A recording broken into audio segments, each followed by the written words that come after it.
இன்றைக்கும் உங்களோடு கூட கர்த்தருடைய வார்த்தையை பகிர்ந்து கொள்வதற்கு தேவன் தந்த நல்ல வாய்ப்பிற்காக கர்த்தரை துதிக்கிறேன். யோவேல் தீர்க்க தரிசன புஸ்தகம் 2ஆம் அதிகாரம் அதனுடைய 19வது வசனம். கர்த்தர் மறுமொழி கொடுத்து தமது ஜனத்தை நோக்கி, இதோ நான் உங்களை இனி புறஜாதிகளுக்குள்ளே நிந்தையாக வைக்காமல் உங்களுக்கு தானியத்தையும் திராட்சரசத்தையும் எண்ணெயையும் கொடுத்தேன், நீங்கள் அதனால் திருப்தியாவீர்கள். ஹல்லேலூயா. இந்த மாதம் ஆண்டவர் கொடுத்த வாக்குத்தத்தம், அவர்கள் திருப்தி அடைந்தார்கள், நிறைய எடுத்தார்கள். திருப்தியும் மீதமும் உங்களுக்கு உண்டாக போகிறது. எல்லா விதங்களிலும் ஆண்டவர் உங்களை திருப்திப்படுத்த போகிறார். நல்ல மன நிறைவோடு நீங்கள் குடும்பமாக உங்கள் பிள்ளைகளோடு நீங்கள் உங்களுக்குன்னு கர்த்தர் கொடுத்திருக்கிற இடத்துல சுகமாய் குடியிருக்க போகிறீர்கள். அல்லேலூயா. இந்த தீர்க்கதரிசியின் மூலமாய் கர்த்தருடைய ஆவியானவர் எழுதி வைத்திருக்கிறார் பாருங்க, நீங்கள் அதனால் திருப்தியாவீங்க. இனி நீங்கள் புறஜாதிகளுக்குள்ள நிந்தையா என்ன செய்ய மாட்டீங்க, இருக்க மாட்டீங்க. மற்றவங்க உங்களை கை நீட்டி பேசுகிற அளவுக்கு உங்கள் வாழ்க்கை இருக்காது. மற்றவங்க உங்களை ஏளனம் பண்ணுற அளவுக்கு உங்கள் நிலைமை இருக்காது. மற்றவங்க பரியாசம் பண்ணுற மாதிரி உங்கள் வாழ்க்கையில் எந்த காரியங்களும் இனிமேல் என்ன செய்யாது, நடக்காது. அல்லேலூயா. நல்லா புரிஞ்சுக்கோங்க. இந்த வார்த்தையை கர்த்தர் ஏன் சொல்கிறாருன்னா, இஸ்ரவேல் தான் நம்பர் 1. அவர்கள் கர்த்தருடைய சொந்த ஜனம். ஆண்டவர் சொல்கிறாரு, நீங்கள் என்னுடைய சொந்த ஜனம், நான் உங்களுடைய தேவன். அதனால் பூமியில் இருக்கிற சகல ஜாதிகளிலும் நான் உங்களை தான் கீர்த்தியிலும் புகழ்ச்சியிலும் சிறந்திருக்க செய்வேன் அப்படின்னு ஆண்டவர் அவங்களுக்கு வாக்கு கொடுத்துட்டார். ஆனால் இப்போ இவர்களுடைய நிலைமை எப்படி இருக்குன்னா, இவர்களுடைய பிரயாசங்களுக்கு பலன் இல்லை.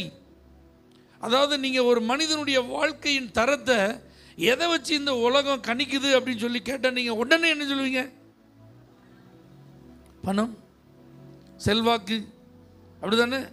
அவங்களுக்கு வருகிற வருமானம், அவங்களுக்கு எங்கேருந்து வருமானம் வருதோ அதை வைத்து, இதை வச்சு தான் ஒரு மனிதனை இந்த சமுதாயம் என்ன செய்யுது, எடை போடுது. அப்போ அன்னைக்கு இஸ்ரவேலர்களுடைய ஆசீர்வாதத்தெல்லாம் கர்த்தர் தானியங்களின் மூலமாக, விளைச்சல்களின் மூலமாக, மிருக ஜீவன்களின் பெருக்கத்தின் மூலமாக தான் கர்த்தர் என்ன செஞ்சிருந்தார், கொடுத்திருந்தார். அதனால தான் பழைய ஏற்பாடு ஃபுல்லாக நீங்கள் பாருங்கள், உன் ஆடுகளின் பெருக்கம், உன் மாடுகளின் பெருக்கம், இதெல்லாம் எப்படி இருக்கும், ஆசீர்வாதமாக இருக்கும். அதில் கூட மலடு இருக்காதுன்னு ஆண்டவர் சொல்லியிருப்பார். மிருக ஜீவன்களில் கூட என்ன இருக்காது, மலடு இருக்காது. ஏற்ற காலத்தில் உன் தேசத்தில் என்ன செய்யும், மழை பெய்யும். ஏன்னா நீ கையிட்டு செய்யும் உன் வேலையெல்லாம் நான் ஆசீர்வதிக்கும்படிக்கு உனக்காக நல்ல பொக்கிஷ சாலையாகிய வானத்தை திறப்பேன். என் ட்ரெஷரியை திறந்து உன்னை நான் பிளஸ் பண்ணுவேன். அல்லேலூயா. ஆண்டவருடைய கருவூலம் இருக்குது பார்த்தீங்களா, அதை திறந்து தம்முடைய ஜனத்தை என்ன செய்வாராம், ஆசீர்வதிப்பார். அல்லேலூயா. இந்த ரிட்டையர்ட் ஆனதுக்கப்புறம் அவங்களுக்கு வர வேண்டிய பணங்கள் அதெல்லாம் வாங்குறதுக்காக அவங்க எங்கே தான் போவாங்க, ட்ரெஷரி. ஏன்னா அங்கே தான் மொத்தமாக இருக்கும். அது வரைக்கும் கவர்மெண்ட்லேருந்து அவங்களுக்கு மந்த்லி சேலரி வந்தாலும் அது பார்ப்பாட்டாக ஒரு சர்டன் அமௌண்ட் தான் என்ன செய்வாங்க, கொடுப்பாங்க. ஆனால் அந்த ஹோல் அந்த சர்வீஸ் இயருக்குள்ளே மொத்த பணங்களை வாங்கணுன்னா அவங்க எங்கே தான் இருந்து வாங்கணும், ட்ரெஷரி ஆஃபீஸில் தான் வாங்கணும். அதை மாதிரி நம்முடைய மொத்த ஆசீர்வாதத்தையும் கர்த்தர் நமக்கு தருவேன் என்று அவர் வாக்கு பண்ணியிருக்கிறார். ஆனால் இப்போ இந்த சூழ்நிலையில் இவர்களுடைய நிலைமை எப்படி இருக்குது, இவங்க கடுமையாக வேலை செய்கிறாங்க, அதிகமாக பிரயாசப்படுறாங்க. ஆனால் பலன் வரும்போது அவங்களுக்கு ஒன்றும் இல்லை. அல்லேலூயா. பச்சைக்கிளி வந்துடுது, வெட்டுக்கிளி வந்துடுது, முசுக்கொட்டை பூச்சி வந்துடுது, பச்சைப்புல் வந்துடுது, அடி மேலே அடி விழுது, தோல்வி மேலே தோல்வி, அடுத்தடுத்து ஒன்று மாற்றி இன்னொன்று வந்தால் இன்னொன்று, இப்படியே பாதிப்புகள், பிரச்சனைகள், வேதனைகள், கஷ்டங்கள் அப்படியே போகிறதுனால இவங்களுடைய எக்கனாமி இப்போ டவுன் ஆகுது. இவங்களுடைய பொருளாதாரம் இப்போ என்ன செய்யுது, வீழ்ச்சி அடைகிறது. இவர்களுடைய வருமானங்கள் பாதிக்கப்படுகிறது. இவர்களுடைய வாழ்வாதாரங்கள் இப்போ கேள்விக்குறியாகிறது. அப்போ பாருங்க, நாங்கள் தான் வேர்ல்டில் த பெஸ்ட் பிளேஸில் குடியிருக்கிறோம், நாங்கள் தான் அந்த வேர்ல்டிலே பெஸ்ட் பீப்புள் அப்படின்னு சொல்லப்பட்ட இவர்களுடைய நிலைமை ஆட்டோமேட்டிக் என்ன செஞ்சிட்டு இருக்கு, சரிவை சந்தித்து கொண்டிருக்கிறது. இப்போ யாருமே அவங்கள பார்த்து சொல்லணும்னு அவசியம் இல்லை. அவங்களே நம்பர் 1 பொசிஷன் என்ன செஞ்சிட்டாங்க, இழந்துட்டாங்க. இதனால் எல்லாரும் இப்போ அவர்களை இகழ்ந்து பேச ஒரு வாய்ப்பு உண்டாகுது. அவங்கள நிந்தித்து பேச ஒரு வாய்ப்பு அவங்களுக்கு கிடைக்குது. அவங்க பரியாசம் பண்ணுறதுக்கு அவங்களுக்கு ஒரு சந்தர்ப்பம் என்ன செய்யுது, கிடைக்குது. அதனால தான் கர்த்தர் இந்த இடத்துல சொல்கிறாரு, இது எல்லாத்தையும் நான் சரி பண்ண போகிறேன், இது எல்லாத்தையும் நான் கிளியர் பண்ண போகிறேன், இது எல்லாத்துக்கும் ஒரு முற்றுப்புள்ளி வைக்க போகிறேன். இனி புறஜாதிகளுக்குள்ள நீங்கள் எப்படி இருக்க மாட்டீங்க, நிந்தனையாக இருக்க மாட்டீங்க. இனி யாரும் உங்களை பழித்து பேச நான் அனுமதிக்க மாட்டேன். இனி யாரும் உங்களை குறைத்து பேச நான் அனுமதிக்க மாட்டேன். இனிமேல் யாரும் உங்களை அவமானப்படுத்த நான் உங்களை விட்டு கொடுக்க மாட்டேன். ஒரு மனுஷன் வாயிலையும் உங்களுக்கு எதிராக அவமானமான வார்த்தை வர நான் சம்மதிக்க மாட்டேன். இனிமேல் நீங்கள் திருப்தியாவீங்க. அல்லேலூயா. இந்த வார்த்தையை கேட்டுக்கொண்டிருக்கிற கர்த்தருடைய பிள்ளைகளே, உங்களை சுற்றி இருக்கிறவங்க உங்களை குறித்து என்ன பேசுகிறாங்க அப்படிங்கிறத நம்ம நிறைய நேரத்தில் கேட்கும்போது சந்தோஷப்படுறதை காட்டிலும் நிறைய நேரத்தில் கஷ்டப்பட்டிருக்கோம். ஆமேன்.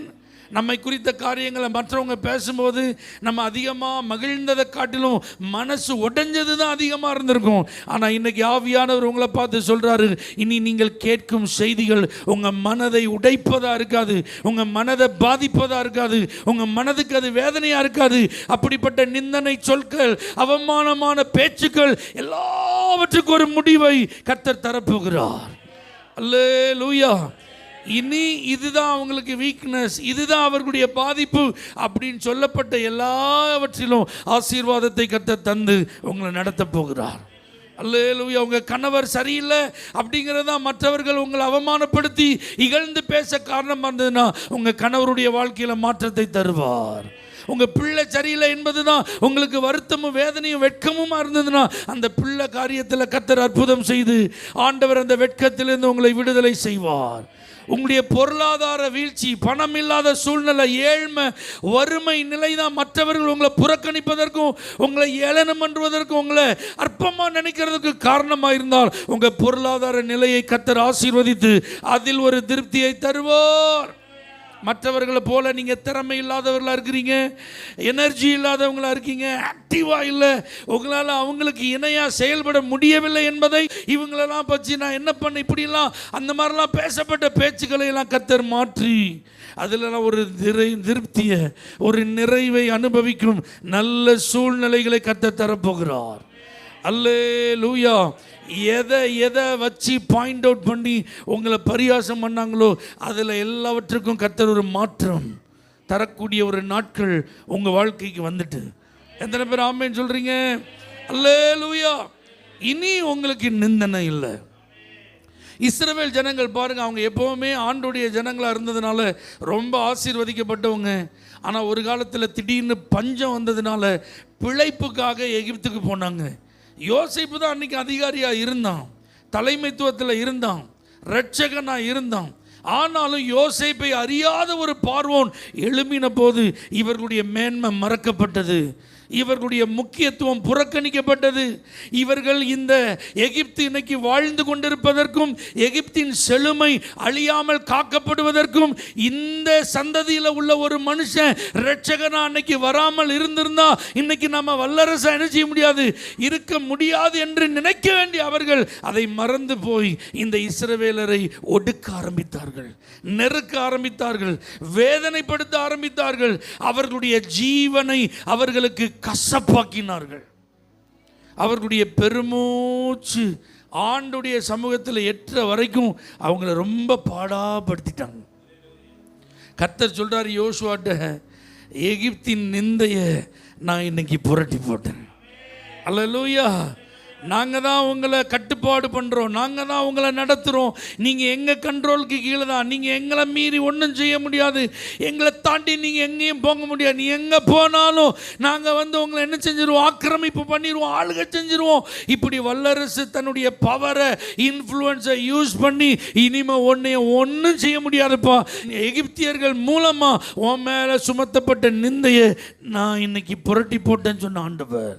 இதுவரைக்கும் எப்படிப்பட்ட சூழ்நிலையினால நீங்கள் அழுத்தப்பட்டு கொண்டிருக்கிறீர்களோ இந்த நிந்தனை நிறைந்த சூழ்நிலையை வேற என்ன செய்ய, சமாளித்து தானே ஆகணும், கடந்து தானே போகணும், இதை நான் மேற்கொள்வதற்கு என்ன இருக்கு, என்னால் முடியலையே, இப்படியே நீங்கள் சொல்லி இதுவரைக்கும் வந்திருக்கலாம். ஆனால் இந்த செய்தியை கேட்ட பிறகு கர்த்தரே அந்த நிந்தையை புரட்டி போடுகிறார். அல்லேலூயா. இனி உங்களை யாரும் அடிமைகளாக்க முடியாது. இனி உங்களை யாரும் அவமானமா பேச முடியாது. இனி உங்களை யாரும் பரிகாசம் பண்ண முடியாது. ஏன்னா கர்த்தர் உங்களோடு கூட இருந்து அவர்களுக்கு நீங்க மேலங்கிறத காட்டிட்டாரு. இஸ்ரவேலர்களுக்கு ஆண்டவர் அப்படி உதவி செய்து, எகிப்தியர் நீ யாரு பாரு, இஸ்ரவேலர்கள் யாரு பாரு, நான் அவர்களுடைய தேவன், நான் யாரு உனக்கு நான் காட்டுறேன்னு காட்டிட்டாரு. ஆமென் சொல்லுங்க பார்க்கலாம். அப்ப ரட்சிக்கப்பட்ட தேவ ஜனமே, கர்த்தரால் ரட்சிக்கப்பட்ட ஜனமே, உனக்கு ஒப்பானவன் யார்? உனக்கு சகாயம் செய்யும் கேடகம், மகிமை பொருந்திய பட்டயம் அவரே. அல்லேலூயா. இனிமே உங்களை யார் என்ன செய்ய முடியாது. ஆமாம், ஏளனம் பண்ண முடியாது, பரியாசம் பண்ண முடியாது. எது இல்லையோ, எது உங்களுக்கு குறைவாக இருக்கிறதோ அதை நம்ம காரணம் காட்டிலாம் உங்களை யார் என்ன செய்ய முடியாது, பழித்து பேச முடியாது. அதிலெல்லாம் கர்த்தருடைய ஆசீர்வாதங்கள் உங்கள் வாழ்க்கையில் வரப்போகிறது. எத்தனை பேர் இதெல்லாம் ஆமேன்னு சொல்லி ஏற்றுக்கொள்கிறீர்கள்? பாருங்கள், எகிப்தில் அவங்களுடைய வாழ்க்கையின் தரம் ரொம்ப வேதனையாக இருந்தது. ஆனால் ஆண்டவர் வனாந்தரத்தில் அவங்கள நடத்தி எல்லாருக்கும் படிப்புனியாக காட்டி கொடுத்துட்டார். 40 வருஷம் சாப்பாடு கொடுத்து, ட்ரெஸ் கொடுத்து, தண்ணி கொடுத்து, சுகம் கொடுத்து, பலம் கொடுத்து, நான் சொன்ன வாக்கு தத்தத்தை நிறைவேற்றி என் ஜனத்தின் தேவையை சந்தித்திருக்கிறேன், என் ஜனத்தை நான் ஆசீர்வச்சிருக்கிறேன்னு இன்னைக்கும் நம்ம பேசுகிற அளவுக்கு கர்த்தர் செஞ்சிருக்கிறார்னா யாராவது இஸ்ரவேலரை நிந்திச்சு பேச முடியுமா? நீ வனாந்தரத்தில் குடியிருக்க, நீ அலைஞ்சு தெரிஞ்சிட்டு இருக்கன்னு யாராவது சொல்ல முடியுமா?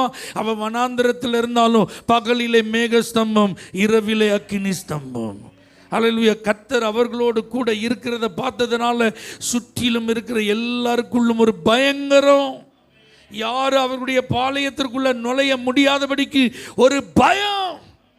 ஆயுதம் கிடையாது, குதிரைப்படை, யானைப்படை கிடையாது, மிகப்பெரிய பிரபலமான ரதங்கள்லாம் ஒன்றும் கிடையாது. ஆனால் இந்த இஸ்ரவேலர்களை மேற்கொள்ள ஒருவருக்கும் ஆண்டவர் அனுமதி கொடுக்கல. எமோரியரின் ராஜா, பாசானின் ராஜா, சீகோன், ஓக், இவர்கள் எல்லாரும் நாங்கள் உங்களை என்ன பண்ணுறோம் பான்னு வந்தாங்க, அழிஞ்சு போயிட்டாங்க. அல்லேலூயா. அப்போ யாருக்கும் பழிச்சொல்லாக மாற இஸ்ரவேலை கர்த்தர் விடாத தேவன். உங்களையும் யாரும் பழிச்சொல்லா பேசுறதுக்கு, அவமானமாக பேசுறதுக்கு ஆண்டவர் விடவே மாட்டார். அல்லேலூயா. எலிசாவின் நாட்களில் சீரியா தேசத்தை சேர்ந்த ராஜா பெனாதாத் அவன் முற்றுகை போட்டுட்டான். உள்ளே இருக்கிற ஆள் வெளியே போக முடியாது, வெளியே இருக்கிற ஆள் என்னடா நீங்கள் நம்பர் 1 சொல்லிட்டு இருக்கீங்க, இன்றைக்கி ஏன் கண்ட்ரோலில் தான் நீங்கள், ஏன் பெர்மிஷன் இல்லாமல் உங்கள் ஊருக்குள்ளே ஒரு காரியமும் நடக்காதுன்னு லாக் பண்ணிட்டான். இப்போ கடைசியில் நிலைமை ரொம்ப மோசமாக போச்சு. ஒரு கழுதை தலை 80 வெள்ளிக்காசு, புறாவுக்கு சாப்பாடுக்கு போடுற பயிர் 5 வெள்ளிக்காசு. யோசிச்சு பாருங்க நிலைமை எப்படி போய். கழுதை தலைக்கு விலை எவ்வளோ? 80 வெள்ளிக்காசு. பயிர் 5 வெள்ளிக்காசு, புறா சாப்பிட்ற பயிர். ஆனால் மனுஷனுக்கு அது கிடைக்கல. கடைசியில் பிள்ளைய சமைச்சு சாப்பிட்ற அளவுக்கு 2 சகோதரிகள் அக்ரிமெண்ட் போடுற அளவுக்கு நிலைமை மாறிட்டு அங்கே ராஜா சட்டையை கிழிச்சிட்டு இருக்கான். அப்போ சத்துரு, எதிரி, அந்த நாட்டு ராஜா என்ன நினச்சிட்டு இருக்கான், இப்போ எல்லாம் என் கட்டுப்பாட்டுக்குள்ள வந்துட்டு, ஆமாம் வறட்சியில் அவங்கள கலங்க வச்சுட்டேன், என் அனுமதி இல்லாமல் உள்ளேயோ வெளியோ போக முடியாத அளவுக்கு பூட்டிட்டேன், இப்போ அவங்க வாழ்க்கையை இருளடைஞ்சிட்டுன்னு பேசிகிட்டு இருந்தான். ஆனால் எலிசாவின் மூலமாக கர்த்தருடைய வார்த்தை வருது, நாளைக்கு இந்நேரம். அல்லேலூயா. நாளைக்கு இந்நேரம் வார்கோதுமை, கோதுமை எல்லாம் வெரி சீப்பாக கிடைக்க போகுது. இந்த அளவுக்கு சர்ப்ளஸாக கர்த்தர் உங்களுக்கு தரப்போறான்னு சொன்னப்ப ராஜாவுக்கு கைலாக கொடுக்குற பிரதானி சொல்கிறான், வானத்தின் மதகுகள் திறந்தால் கூட இது என்ன செய்யாது, நடக்காது. தேவ பிள்ளைகளை கர்த்தர் தம்முடைய வார்த்தையின்படி அதே போல செய்தார். அந்த ஒளிமுக வாசலில் கோதுமையும் வார்கோதுமையும் மிக குறைவான விலைக்கு விற்பனை செய்யப்பட்டது. ஆமென் சொல்லுங்க பார்க்கலாம். அப்போ கர்த்தர் அந்த அவமானத்தை மாற்றினார், அந்த நிந்தையை மாற்றினார். இப்போ இந்த நிறைவை கொடுத்து, இந்த திருப்தியை கொடுத்து, இஸ்ரவேலே யார் உன்னை லாக் பண்ணாலும் அது பெர்மனன்ட் கிடையாது, அது நிரந்தரம் கிடையாது. அவர்கள் உன்னை நிரந்தரமாக மூடி வைக்க முடியாது. உன் வாசலை அடைப்பதற்கு நான் ஒருவருக்கும் அனுமதி கொடுக்க மாட்டேன். அல்லேலூயா. நான் ஒருவரும் பூட்டக்கூடாதபடி திறக்கிறவர், ஒருவரும் திறக்கக்கூடாதபடி பூட்டுகிறவர். அதனால் உன்னை நான் ஆசீர்வதிக்க வேண்டும் என்றால் என் வானத்தின் மதகுகளை திறந்து கூட என்னால் உன்னை ஆசீர்வதிக்க முடியும் என்று அன்றைக்கு அவர்களுக்கு தேவையான தானியங்களை தாராளமாய் கர்த்தர் கொடுத்து திருப்தி செய்தார். அல்லேலூயா. அந்த நிந்தனையை கர்த்தர் மாற்றினார். ரூத்தினுடைய வாழ்க்கை, நகோமியுடைய வாழ்க்கை, அதெல்லாம் நம்ம பார்க்குறோம். நகோமி எதுக்கு பெத்லகேம்லேருந்து மோவாப் போனாங்க? பஞ்சம், சாப்பாட்டுக்கு வழி இல்லை. 2 ஆண் பிள்ளைகள் தப்பி பிழைக்கணும், 4 பேர் குடும்பத்தோடு வேறு ஏதாவது வாய்ப்பு இருக்கான்னு பார்த்தா மோவாபில் தான் பிழைப்புக்கு வழின்னு போனாங்க. ஆனால் போன இடத்துல அவர்கள் எதிர்பாராத இழப்புகளை சந்திக்க நேரிட்டது, துயரங்கள் நடந்தது, எல்லாம் போச்சுங்க. நிறை உள்ளவளாக போன வெறுமையாக வந்தன்றாங்க. அல்லேலூயா. எப்படி போனாங்களாம்? மோவாவுக்கு போகும்போது எப்படி போனாங்களாம்? பெத்லகேம்லேருந்து போகும்போது நிறைவாக போனாங்களாம். ஆனால் 10 வருஷம் அந்த வாழ்க்கை முடிஞ்சு மறுபடியும் மோவாப்லேருந்து பெத்லகேமுக்கு வரும்போது எப்படி வராங்க? வெறுமையாக வந்தாங்களாம். அந்த ஆண்டவர் அவங்கள அப்படியே வெறுமையாக விட்டார். அந்த ஆண்டவர் கதிர் பொறுக்கிற நபராகவே ரூத்தை இருக்க வச்சாரா? இந்த நகோமியை இப்படியே ஏங்கிட்டு இருக்கிற என்னைய மாறான்னு சொல்லுங்கள். நகோமின்னு என்ன செய்யாதீங்க, சொல்லாதீங்க இது என் தலையெழுத்து, என் விதி அப்படின்னு சொல்லி வீட்டுக்குள்ளே முடங்கி கிடக்கிற ஒரு நபரை ஆண்டவர் வச்சிருந்தாரா? இல்லை. எல்லாரும் ஆண்டவருடைய நாமத்தை முன்னிட்டு முற்பிதாக்களின் நாமங்களை சொல்லி வாழ்த்தத்தக்க ஒரு வாழ்க்கையை கர்த்தர் கொடுத்தார். அல்லேலூயா. ஆபிரகாம், ஈசாக்கு, அந்த யாக்கோபு, சாராள், ரெபேக்காள் இவர்களைப் போல இவர்களுடைய வீட்டை கட்டி எழுப்பினது போல கர்த்தர் உன் வீட்டையும் கட்டி எழுப்புவாராக என்று ஜனங்கள், மூப்பர்கள், பிரதானமானவர்கள் வாழ்த்துற அளவுக்கு ஆசீர்வாதங்களை கர்த்தர் கொடுத்தார். அப்போ யோசிச்சு பாருங்க, வெறுமையாக தான் போனாங்க. ஆனாலும் ஆண்டவர் அந்த வெறுமையை மாற்றி திருப்தியை கொடுக்குறார். அப்போ எல்லாரும் என்ன நினச்சிருப்பாங்க? நாங்களாம் இங்கே இருந்த மாதிரி நீனும் இருந்திருக்கலாம்ல. எடாத எடுப்பு எடுத்தால் படாத படுதான் செய்யணும், படணுன்ற மாதிரி நம்ம ஆட்கள் பழமொழி பேசுகிற மாதிரி அவங்களுக்கு நிறைய ஆட்கள் பழமொழிலாம் என்ன செஞ்சுருப்பாங்க, பேசி ஏதாவது சொல்லியிருந்திருப்பாங்க. ஆனால் பாருங்கள், அந்த தாயை, அந்த சகோதரியை ஆண்டவர் அப்படி விடலை. ஒரு ஆள் இல்லையா? சொல்லுங்கள் பார்க்கலாம். நீங்கள் நல்லா கவனித்து பாருங்கள். இஸ்ரவேலருடைய வாழ்வில் இப்படிப்பட்ட காரியங்களெல்லாம் நடந்தாலும், சில காரியங்களை கர்த்தர் அனுமதித்து அந்த பாதையில் நடக்க வைத்தாலும், அதற்கு பின்பு அவர்களை மீட்டெடுக்க அவர் இறங்கி செயல்படுறத வேதம் முழுவதிலும் நீங்கள் பார்க்கலாம். ஒரே ஒரு வசனத்தை நீங்கள் வாசிங்க. செப்பனியா 2ஆம் அதிகாரம் 8வது வசனத்தை யாராவது வாசிக்கிறீங்களா? செப்பனியா 2:8. மோவாப் செய்த நிந்தனையையும் அம்மோன் புத்திரர் என் ஜனத்தை நிந்தித்து அவர்கள் எல்லையை கடந்து பெருமை பாராட்டி சொன்ன தூஷணங்களையும் கேட்டேன். அல்லேலூயா. ஆண்டவர் 2 ஜாதிகளுடைய பெயரை சொல்கிறார் பார்த்தீங்களா? ஆண்டவருடைய பிள்ளைகளே, இந்த வார்த்தையை கேட்கிற நீங்கள் யாராவது சில பர்டிகுலரான சில நபர்களால் நீங்கள் நிந்திக்கப்பட்டிருந்தால், சில குறிப்பிட்ட நபர்கள் மிக கேவலமாக, மிக கொடூரமாக, மிகவும் அவதூறான வார்த்தைகளை பயன்படுத்தி உங்களை துன்பப்படுத்தி இருந்தா, உங்களை துக்கப்படுத்தி இருந்தா, அதெல்லாம் கர்த்தர் கேட்டிருக்கிறேன்னு சொல்கிறார். அல்லேலூயா. அதெல்லாம் கர்த்தர் அதெல்லாம் அறிஞ்சு உங்களுக்கு ஆசீர்வாதத்தை தரப்போகிறார். அவங்க தூஷித்தது போல, அவங்க நிந்தித்தது போல உங்கள் வாழ்க்கையின் என்ன செய்யாது, இருக்காது. இதை போல ஆண்டவர் இன்னைக்கும் இஸ்ரவேலுக்கு இந்த 2 ஜாதிகளை அவர் குறிப்பிட்டு சொன்னது போல உங்கள் வாழ்க்கையில் யாராவது இப்படி குறுக்கிட்டு உங்களை பழித்து பேசி உங்களை அவமானப்படுத்தி தேவையில்லாமல் உங்கள் ரூட்டில் தலையிட்டு உங்கள் வாசல்களை அடைக்க, நீங்கள் பிரயாணம் பண்ணும்போது உங்களுக்கு இடைஞ்சலாக இருக்க, நீங்கள் சமாதானம் பண்ண விரும்பியும் அந்த சமாதானத்துக்கு ஒத்து வராமல் யாராவது போர்க்கொடி தூக்கி இருந்தாங்கன்னா அவர்கள் மூலமாய் உங்களுக்கு வந்த நிந்தனைகள், அவமானங்களுக்கு கர்த்தர் பதில் செய்து உங்களை திருப்தியாக்குவார். அல்லேலூயா. அதனால நிந்தனையை நினைச்சு, பழிகளை நினைச்சு, அவமானங்களை நினைச்சு, தூஷணங்களை நினைச்சு ஒன்றும் வருத்தப்படாதீங்க. இதெல்லாம் பரிசுத்தவான்களின் வாழ்க்கையில் எல்லாரும் கடந்து வந்த ஒரு பாதை. ஆமென். தாவீதை சீமை கொடிய தூஷணமாய் தூஷித்தான். கொடிய தூஷணமா. தாவீது அதுக்கு என்ன சொல்றான்?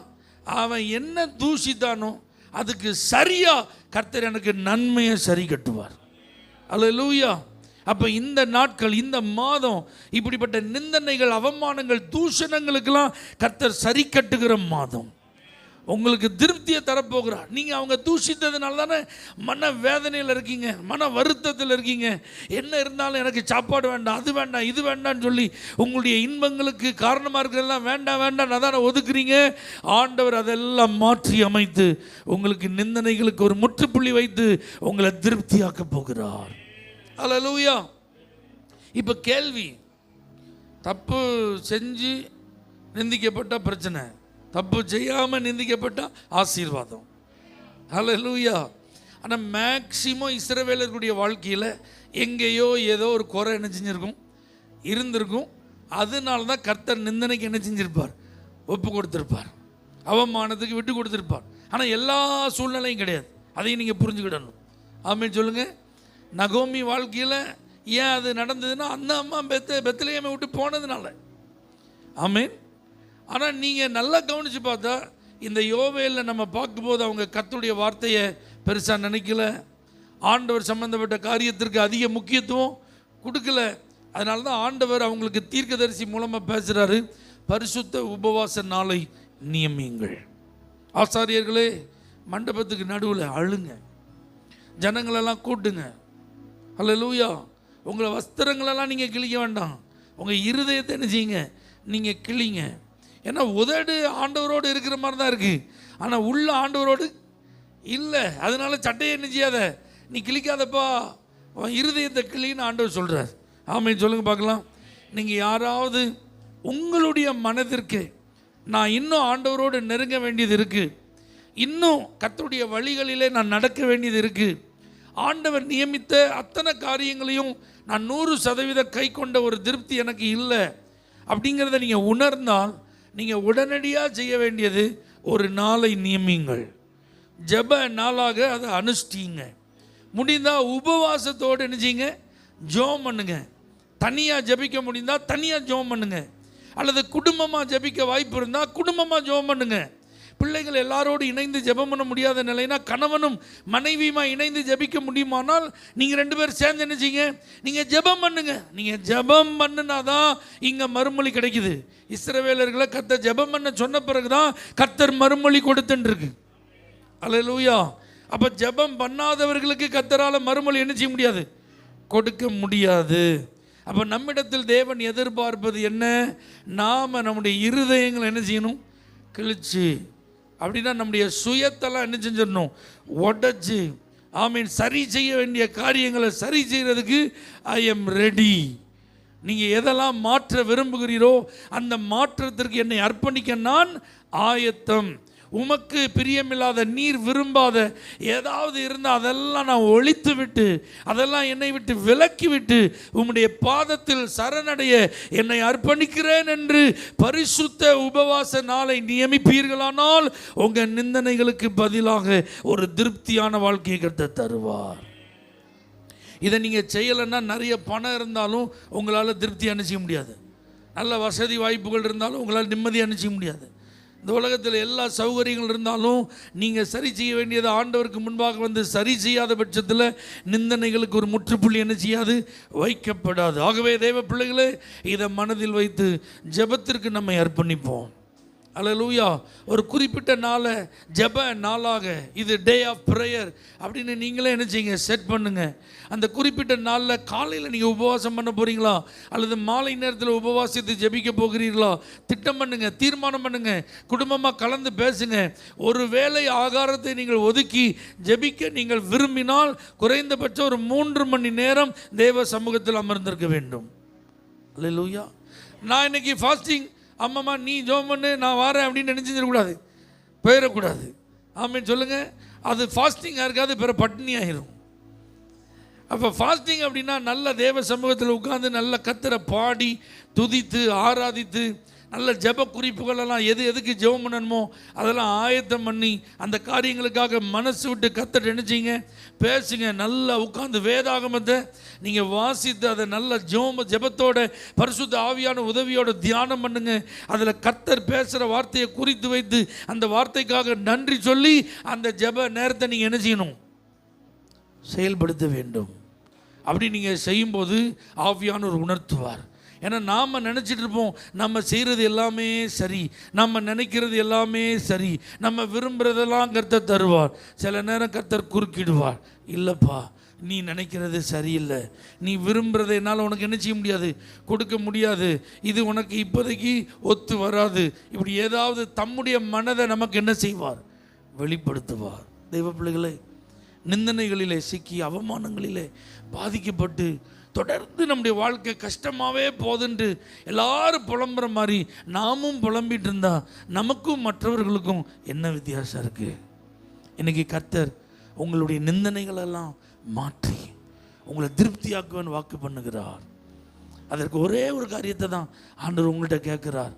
ஆத்மார்த்தமா மனப்பூர்வமாக ஜெபத்திற்கு உங்களை அர்ப்பணித்து ஆண்டவர்கிட்ட நீங்கள் வாங்க. இன்றைக்கி நிறைய பேர் ஜெபம்னு என்ன நினைக்கிறாங்கன்னா, என் விருப்பத்தெல்லாம் ஆண்டவர் என்ன செய்ய போகிறார், நிறைவேற்ற போகிறார். ஆனால் நான் உங்களுக்கு ஒரு ரகசியத்தை சொல்லித்தரேன். உம்முடைய விருப்பம் என்ன அதை சொல்லுங்கள் ஆண்டவரே, நான் செய்ய ஆயத்தம்னு நீங்கள் ஜெபம் பண்ண போங்க. நீங்கள் நல்லா இருப்பீங்க, நீங்கள் திருப்தி ஆவீங்க. ஏன்னா ஆண்டவருக்கு நிறைய ஏக்கம் இருக்குங்க. ஆண்டவருக்கு நம்மை குறித்து நிறைய பிளான் இருக்குது. ஆனால் அதெல்லாம் நம்ம கன்சிடரே பண்ணாமல் நாமே நம்ம இஷ்டத்துக்கு போயிட்டு இருந்தோம்னா அவருக்கு எவ்வளோ வருத்தமாக இருக்கும். யோசிச்சு பாருங்க. அவருடைய திட்டத்தை அறியாமல் இந்த ஜனங்கள் வாழ்ந்ததுனால தான் இருதயத்தை கிழிச்சிட்டு உபவாசத்தோடு என்ற வான்னு கர்த்தர் அழைத்தார். அதே போல் நம்மையும் அழைக்கிறார். உபவாசத்தோடு தேவ சமூகத்தில் நம்மை தாழ்த்தி அர்ப்பணிப்போம். நம்முடைய நிந்தனைகள் புறஜாதிகளுக்குள்ளே இனி நம்மை நிந்தனையாக வைக்காமல் நமக்கு தானியத்தையும் திராட்சரசத்தையும் எண்ணெயையும் கொடுத்து தேவன் அதனால் நம்மை திருப்தியாக்குவார். Thank you Jesus. வெட்கத்திற்கு பதிலாக நன்மையை தாரும் தேவா, வெட்கத்திற்கு பதிலாக நன்மையை தாரும் தேவா, கண்ணீருக்கு பதிலாக எந்த கண்ணீருக்கு பதிலாக களிப்பை தாரும் தேவா, ஆனந்த களிப்பை தாரும் தேவா, புது கிருபை தாரும் தேவா, புது பலனை தாரும் தேவா, புது கிருபை, ஓ புது பலனை தாரும் தேவா, புதிய நாளுக்கு என்னை நடத்தும், புதிய கிருபை என்னை நிரப்பும், புதிய நாளுக்குள் என்னை நடத்தும், புதிய கிருபை என்னை நிரப்பும். கரங்களை தட்டி நல்ல கர்த்தருடைய வார்த்தைக்காக நன்றி ஆண்டவரே. எத்தனை பேர் உங்களை அர்ப்பணிக்க ஆயத்தமாக இருக்கீங்க? பரிசுத்தமான ஒரு நாள், ஜெப நாள். அப்படி நான் ஒரு டே நான் செலக்ட் பண்ணி நான் ஜெபத்தில் அமர்ந்திருப்பேன், சமூகத்தில் காத்திருப்பேன், உபவாசத்தோடு நான் செய்ய போகிறேன் இந்த காரியத்தெல்லாம் அப்படின்னு சொல்லி தீர்மானிக்கிறவங்க உங்கள் கரங்களை உயர்த்தி ஆண்டோட்ட பேசுங்க. பரலோக தேவனே, உங்களுடைய பிள்ளைகள் தங்களுடைய கைகளை உயர்த்தி தங்களுடைய நிந்தனைகளிலிருந்து விடுபட, புறஜாதிகளுக்குள்ளே அவர்கள் இனி நிந்தையாக வைக்கப்படாதபடிக்கு திருப்தியான ஒரு வாழ்க்கையை அனுபவிக்க உம்மை நோக்கி வருவேன் என்று தீர்மானித்திருக்கிறார்கள். உம்முடைய பாதத்தில் அமர்ந்திருக்க அர்ப்பணித்திருக்கிறார்கள். உபவாசித்து ஜெபிக்க ஒரு நாளை அவர்கள் திட்டம் பண்ணி இருக்கிறார்கள். அதை பரிசுத்த ஜெப நாளாக ஆசரிக்க நீர் சகல கிருபைகளை தந்தருள்வீராக, திருப்தியாக்கி நடத்தும். இயேசுவின் நாமத்தில் பிதாவே, ஆமென். For prayer contact, Pastor J. Kumar, El Shaddai Ministries, 9500252586, Surandai.